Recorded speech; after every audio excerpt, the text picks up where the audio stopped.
सारं सर्वसम्पदां लोकाभिराम श्रीरामं भूयो भूयो नमाम्यहम्। रामाय रामभद्राय रामचन्द्राय वेधसे रघुनाथाय नाथाय सीताया पतये नमः। रक्ताम्बोजदलाभिरामनयनं पीताम्बरालङ्कृतं श्यामांगं द्विभुजं प्रसन्नवदनं श्रीसीतया शोभितं। कारुण्यामृतसागरं प्रियगणैर्भ्रातादिभिर्भावितं वन्दे विष्णुशिवादिसेव्यमनिशं भक्तेष्टसिद्धिप्रदम्। भवानी शङ्करौ वन्दे श्रद्धा विश्वासरूपिणौ याभ्यां विना न पश्यन्ति सिद्धा स्वान्तस्थमीश्वरम्। उल्लङ्घ्य सिन्धो सलिलं सलीलं यः शोकवह्निः जनकात्मजाया आदाय तेनैव ददाह लङ्कां नमामि तं प्राञ्जलराञ्जनेयम्। ॐ नमो पार्वतीपतये हर हर महादेव। एक बार माता पार्वती ने भगवान शिव से पूछा कि अहम आत्मा किम जपम किम तपः कार्यम किम दानम देवमानवै एतेषां फलमाद्यं च विस्तरेण विदस्तु माम्। हे भगवान, कौन सा ऐसा जप है या कौन सा ऐसा तप है या कि कौन सा ऐसा दान है जो मानवों के लिए बहुत ही उत्तम है और इसका फल कैसा है, ये भी आप हमको समझाइए। तो भगवान शिव ने कहा, नामान्यस्य हरेर्नित्यं जपोद्यस्तु विशेषतः। केवल भगवान श्री हरि का नाम विशेष रूप से जपने पर तस्य पुण्य फलम देवी कोटि यज्ञम समम भवेत। हे देवी, उसका पुण्य फल करोड़ों यज्ञ के समान हो जाता है। इस पर पार्वती जी बहुत प्रसन्न हो गईं और उन्होंने आगे पूछ दिया कि श्रुते मया देव देवेश व्रता नाम परमं व्रतम। हे देव देवेश, मेरे द्वारा भी एक व्रत सुना गया है जो बड़ा श्रेष्ठ सुना गया है, यानी मैंने उसे बहुत श्रेष्ठ तौर पर सुना है लोगों के द्वारा। लोग कहते हैं कि बहुत श्रेष्ठ व्रत है, और वो व्रत है क्या? एकादशीत विख्याते, जो एकादशी के नाम से विख्यात है। तस्य रूपम वद प्रभु। तो हे भगवान, उसका स्वरूप क्या है, आप हमको बताइए। दर्शकों, सुधी दर्शकों, आप लोगों का इस कथा श्रृंखला में हार्दिक स्वागत है। भूमिका के तौर पर मैंने भगवान शिव और पार्वती का संवाद सुनाया। एकादशी के संबंध में भगवान शिव से माता पार्वती ने जो प्रश्न पूछा था, क्योंकि एकादशी के ही संबंध में आज मुझे कुछ कहना है। लोग जानते हैं कि एकादशी का महत्व बस इतना ही है कि खेत से गन्ना तोड़ लिया जाए, उसे ले आकर के देवता को चढ़ा दिया जाए और आराम से धूप में बैठ करके उसका इक्षुपान किया जाए, उसे चूसा जाए, उसका आनंद लिया जाए, या फिर तरह तरह के पकवान बना करके भगवान का पूजन किया जाए। भगवान को तुलसी के साथ बैठा करके उनके विवाह की व्यवस्था बनाई जाए, इस प्रकार से पूजन की एक भूमिका बनाई जाए। तो इसका कारण क्या है, इसको बताने के लिए सबसे पहले जो प्रसंग सामने आता है वह है वृंदा के सतीत्व का। हमारे शास्त्रों का मूल उद्देश्य यही रहा है कि किसी की भी अच्छाई हो, वह चाहे देवताओं में हो, मानवों में हो, पशुओं में हो, कीट पतंगों में हो, किसी की भी कोई अच्छाई हो तो उसे सामने लाया जाए और उसको अनुकरणीय बनाया जाए, और किसी में यदि कोई बुराई हो तो धैर्यपूर्वक उसको समझाया जाए और उसको उससे छुड़वाने का प्रयास किया जाए, ना कि उससे बिना वजह की ईर्ष्या रख करके उसे और नीचा दिखाया जाए। इस प्रसंग में एकादशी व्रत का बहुत बड़ा महत्व है, और एकादशी व्रत के संबंध में अभी हमने इसके पहले आपको बताया कि स्वयं माता पार्वती ने भगवान शिव से पूछा तो उन्होंने बताया कि एकादशी व्रतम देवी सर्व पाप हरम परम कृतम चेन नरई सर्वे प्राप्यते मुक्तिरुत्तमा। हे देवी, यह एकादशी व्रत बहुत ही श्रेष्ठ व्रत है, जिसको करने से व्यक्ति मुक्ति को प्राप्त हो जाता है, यानी व्यक्ति को मुक्ति हो जाती है।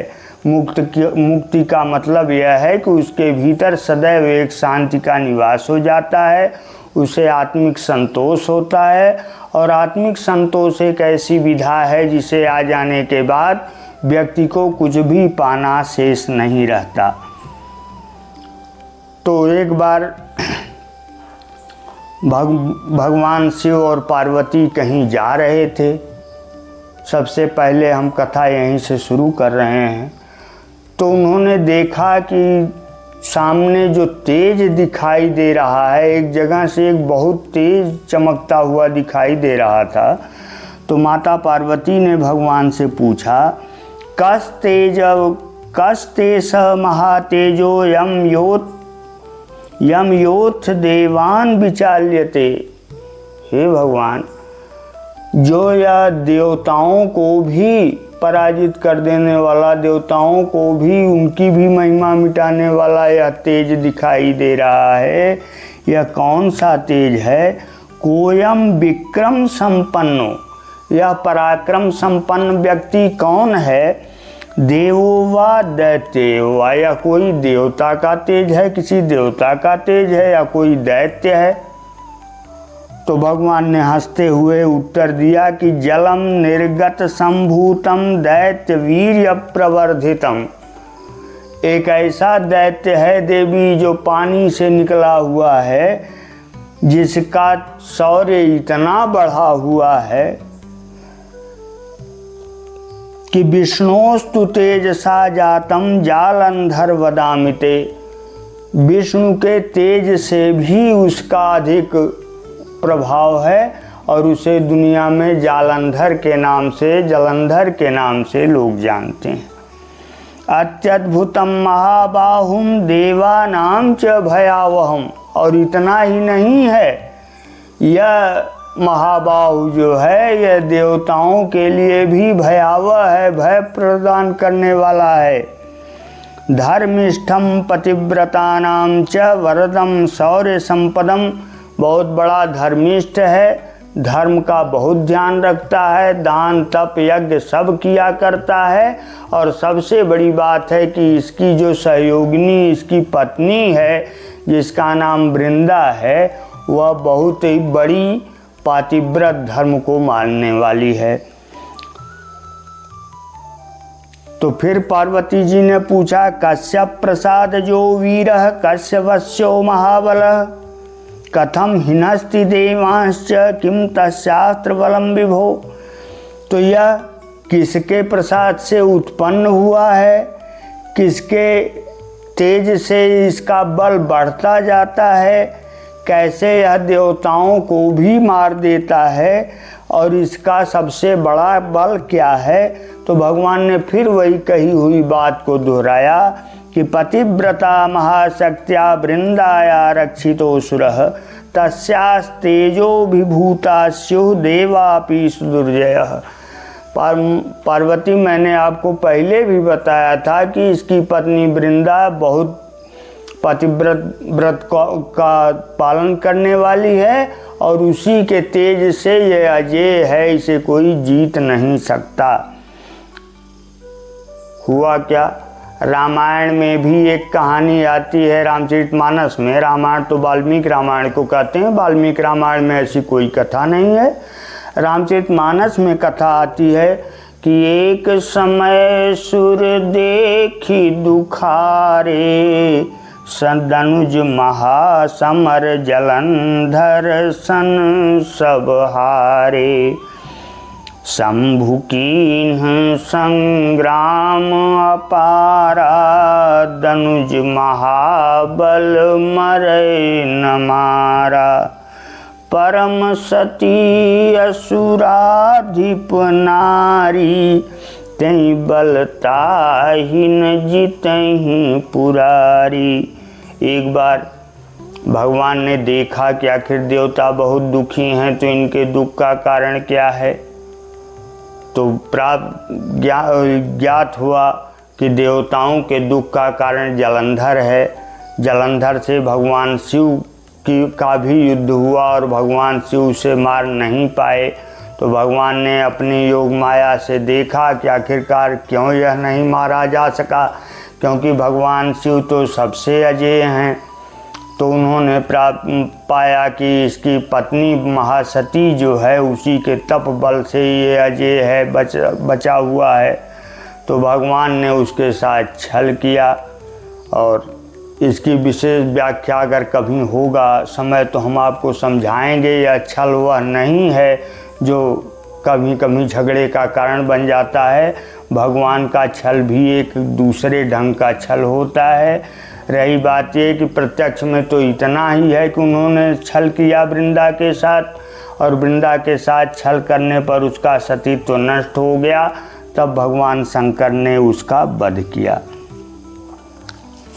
और भगवान शंकर के वध करने के बाद जब उसका शरीर वृंदा के सामने गिरा, तो विष्णुना भंगितम तस्या पातिव्रत महोजसम, उस पतिव्रता स्त्री के सामने जब उसका शरीर पहुंचा जो शिव द्वारा मारा गया था, अथ नष्टे तथा देहे जलंधरस्य दुस्सहम, और जब उसने जलंधर के उस शरीर को देखा जिसे देख करके उसका दुख सहा नहीं गया, तो उसने भगवान को श्राप दे दिया तुरंत। सप्त्वा विष्णुं सा तदा देवी, उस देवी ने विष्णु को तब उस समय श्राप दिया।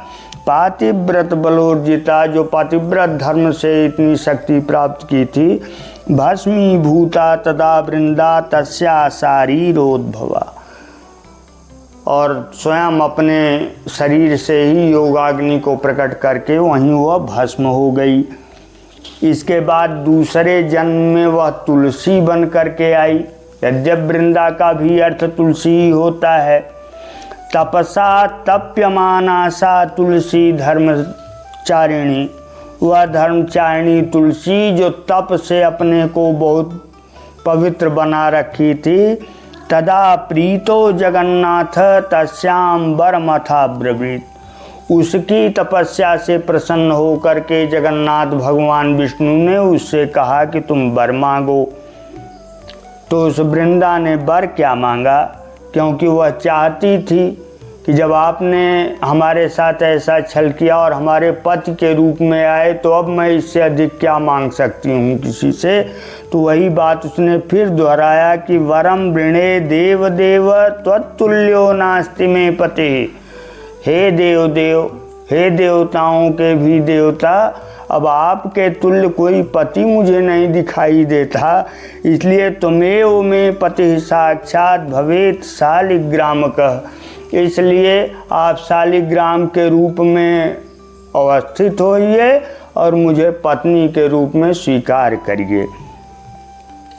वृंदा की यही कहानी एकादशी के त्योहार का मूल अंश है, इसीलिए एकादशी मनाई जाती है। और तुलसी और शालिग्राम के विवाह का वर्णन एकादशी के दिन ही बताया गया है शास्त्रों में।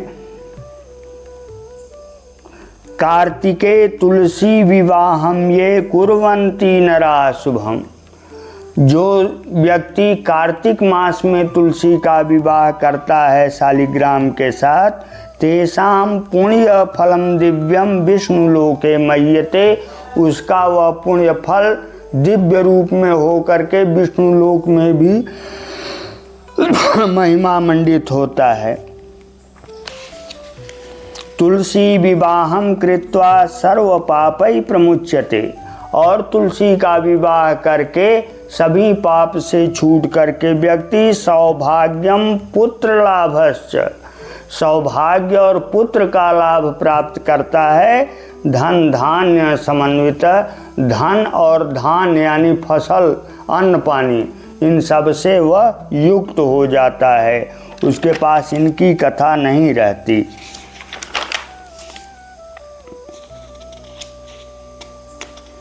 यही इतनी ही कहानी एकादशी की कहानी है।